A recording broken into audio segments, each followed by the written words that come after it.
Hi friends, welcome to Darbar Samayal. இன்னைக்கு என்ன recipe பார்க்க போறோம்னு பாத்தீங்கன்னா கோவக்காய் பொரியல் ரெசிபி தான் இந்த வீடியோல பார்க்க போறீங்க. வாங்க வீடியோக்குள்ள போகலாம். ஃபர்ஸ்ட் கோவக்காய் வந்துட்டு நாலா வந்துட்டு கட் பண்ணி வச்சிருக்கேன். எல்லாத்தையுமே வந்துட்டு கட் பண்ணி வச்சுக்கோங்க. அதுக்கு அப்புறமா ஒரு மிக்சிங் பவுல் எடுத்துக்கோங்க. அதுல வந்துட்டு கார்ன்ஃப்ளவர் மாவு சேர்த்துக்கிறேன். கூடவே நான் சிக்கன் மசாலா சேர்த்துக்கிறேன். வேற எந்த இதுவுமே நான் சேர்த்துக்கல. உப்பும் தேவையான அளவுக்கு உப்பும் சேர்த்துக்கோங்க. வேற எந்த மசாலாவும் நான் சேர்த்துக்கல. சேர்த்துட்டு கொஞ்சமாக தண்ணி ஆட் பண்ணி அதை வந்து நல்லா மிக்ஸ் பண்ணி வச்சுருங்க. இப்போ இது எல்லாத்தையுமே நல்லா மிக்ஸ் பண்ணியாச்சு. இப்போ நம்ம வந்துட்டு கோவக்காய் வந்துட்டு இதில் சேர்த்துடலாம். எல்லாத்தையுமே சேர்த்து நல்லா மிக்ஸ் பண்ணி கொடுத்துருங்க. அந்த மசாலா வந்துட்டு எல்லாத்துலேயுமே படுற மாதிரி நல்லா கோட் பண்ணி விட்டுருங்க.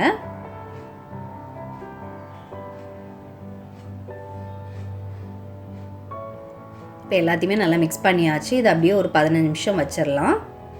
அதுக்கப்புறமா நம்ம ஃப்ரை பண்ணிடலாம். இப்போ ஒரு பேனில் வந்துட்டு தேவையான அளவுக்கு எண்ணெய் எடுத்துக்கோங்க. நான் டீப் ஃப்ரை தான் பண்ண போகிறேன்.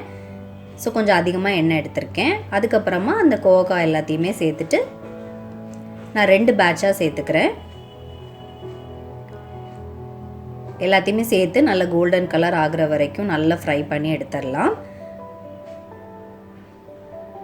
எல்லாத்தையுமே அப்படியே மாற்றி மாற்றி போட்டு கொஞ்சம் மீடியம் ஃப்ளேம்லேயே வச்சு ஃப்ரை பண்ணிடுங்க. அதுக்கப்புறமா அடுத்த பேட்சையும் போட்டு அப்படியே ஃப்ரை பண்ணிட்டோன்னா ரொம்ப கிறிஸ்பியான கோவக்காய் பொரியல் ரெடி ஆகிடும்.